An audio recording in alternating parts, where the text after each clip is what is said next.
Police ক্লিয়ারেন্সের আবেদন যদি আপনারা কখনো করে থাকি, তাহলে এখানে যে কারেন্ট স্ট্যাটাসের অপশনটা আপনারা দেখতে পাচ্ছেন, আবেদনের পরবর্তী সময়ে এই স্ট্যাটাসগুলো আমাদের কিন্তু চেক করতে হয় এবং কখন কোন স্ট্যাটাসে কোন অবস্থায় থাকে এই বিষয়গুলো নিয়ে হচ্ছে আপনাদের সাথে একটু এক্সপ্লেন করব। কারণ হচ্ছে স্ট্যাটাস জেনেই হচ্ছে আপনার ডিটেল পদক্ষেপ নিতে হবে। কারণ হচ্ছে অনেক সময় ফাইল আপনার ক্লোজ দেখাতে পারে, অনেক সময় ফাইল রিজেক্টেড দেখাতে পারে, অনেক সময় ফাইল মোফা, ডিসিএসপি কিংবা ওসি সাইন কিংবা ফাইল প্রিন্টেড, সার্টিফিকেট প্রিন্টেড, এরকম অনেক স্ট্যাটাস কিন্তু এখানে আসতে পারে। সো আমরা একটা একটা করে এক্সপ্লেন করবো যে অ্যাকচুয়ালি কোন অপশনটা আসলে কি হতে পারে। সর্বপ্রথমে আপনাদেরকে জানাই, যদি ক্লোজ কখনো আপনাদের স্ট্যাটাসে দেখতে পান, ক্লোজ যদি দেখেন তাহলে বুঝতে হবে আপনার ফাইলের বিরুদ্ধে নেগেটিভ রিপোর্ট দেওয়া হয়েছে এবং আপনার নামে যদি কোনো ধরনের মামলা থাকে বা কোনো অভিযোগ থাকে, সেক্ষেত্রে আপনি 3 মাসের ভিতরে কিন্তু আর পুলিশ ক্লিয়ারেন্স করতে পারবেন না। তবে এখানে যে কথাটি আপনাদেরকে বললাম, 3 মাসের মধ্যে আপনি কখনো পুলিশ ক্লিয়ারেন্স করতে পারবেন না, সেটা হচ্ছে যদি আপনার স্ট্যাটাসের ভিতরে আপনি ক্লোজ লেখা দেখেন, তার মানে হচ্ছে আপনার ফাইলের বিরুদ্ধে নেগেটিভ রিপোর্ট দেওয়া হয়েছে এবং আপনি 3 মাসের মধ্যে কোনো ধরনের ক্লিয়ারেন্সের অ্যাপ্লাই করতে পারবেন না। 3 মাসের পরবর্তী সময়ে আপনি চাইলে হচ্ছে ক্লিয়ারেন্সের জন্য পুনরায় আবার আবেদন করতে পারবেন। যদি কখনো দেখেন যে অ্যাপ্লিকেশন রিজেক্টেড লেখা আছে, তাহলে কি কারণে রিজেক্টেড করা হলো সেটার রিজন কিন্তু এখানে লেখা থাকবে। অনেক সময় আপনি ডকুমেন্ট কম দিলে সেটার জন্য রিজেক্ট হতে পারে, অনেক সময় আপনার ডকুমেন্ট ঘোলা দিলে রিজেক্ট হতে পারে, অনেক সময় পাসপোর্টের কপি আপলোড না করে যদি এনআইডির কপি আপলোড করে দেন সেক্ষেত্রে রিজেক্ট হতে পারে, যদি অ্যাড্রেস ভুল করেন বা কোনো তথ্য দিতে ভুল করেন সেক্ষেত্রে রিজেক্ট হতে পারে। রিজেক্ট কি জন্য হতে পারে এটা নিয়ে আলাদা করে আমার একটা ভিডিও করা আছে, আপনারা চাইলে সেই ভিডিওটা দেখে আসতে পারেন।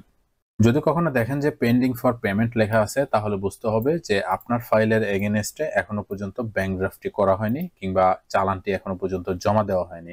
সেক্ষেত্রে আপনাকে অনলাইন থেকে অথবা অফলাইন থেকে পুলিশ ক্লিয়ারেন্সের জন্য টাকা জমা দিতে হবে এবং সেই চালানটি এখানে আপলোড করতে হবে। কিভাবে আপলোড করতে হবে এটা বিষয়েও কিন্তু আলাদা করে ভিডিও করা আছে, আপনারা চাইলে সেগুলো দেখে আসতে পারেন।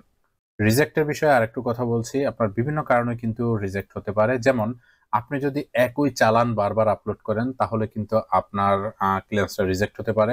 অথবা আপনি যদি ইনফরমেশন ভুল দেন, অর্থাৎ চালানে যদি ইনফরমেশন ভুল দেন, সেক্ষেত্রেও অ্যাপ্লিকেশন রিজেক্ট হতে পারে।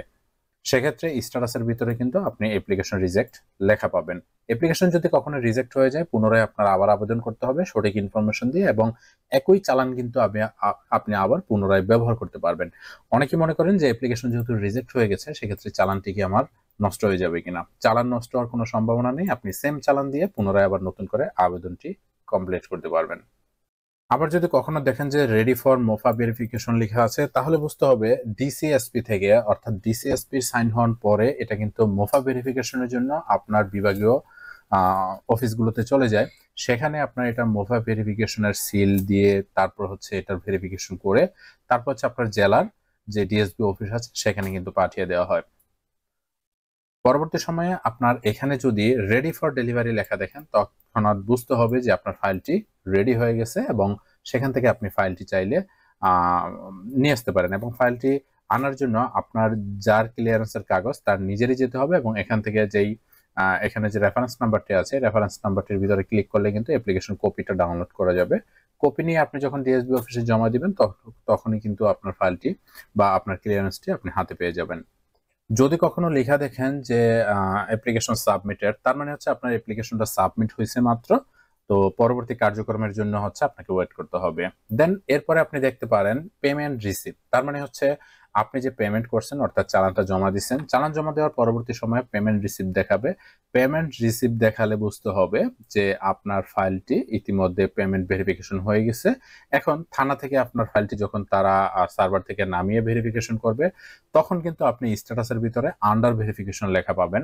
আন্ডার ভেরিফিকেশন মানে হচ্ছে আপনার ফাইলটি থানার সার্ভারে চলে গেছে এবং তারা চাইলে আপনাকে ফোন দিতে পারে বা তারা এখন ভেরিফিকেশনের কার্যক্রমটা শুরু করতে পারে।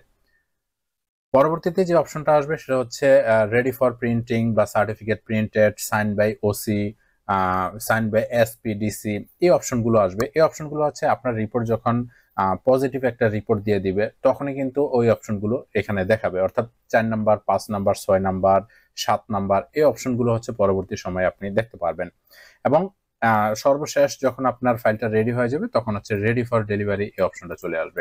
তার মানে হচ্ছে আপনার ফাইল যদি কখনো রিজেক্ট হয়, তাহলে আপনি পুনরায় অ্যাপ্লিকেশন করতে পারবেন। যদি আপনার ফাইলটি ক্লোজ হয়ে যায় বা স্ট্যাটাসে আপনি লেখা দেখেন যে ক্লোজ লেখা আছে, তাহলে কিন্তু আপনি 3 মাসের মধ্যে আর এই আবেদনটি করতে পারবেন না। মানে 3 মাসের পরবর্তী সময়ে হচ্ছে আপনাকে আবেদন করতে হবে এবং অফিসার যেদিন রিপোর্টে ক্লোজ দিয়েছে এবং সেই ডেট থেকে 3 মাস পরে হচ্ছে আপনার আবেদনটি পুনরায় করতে হবে।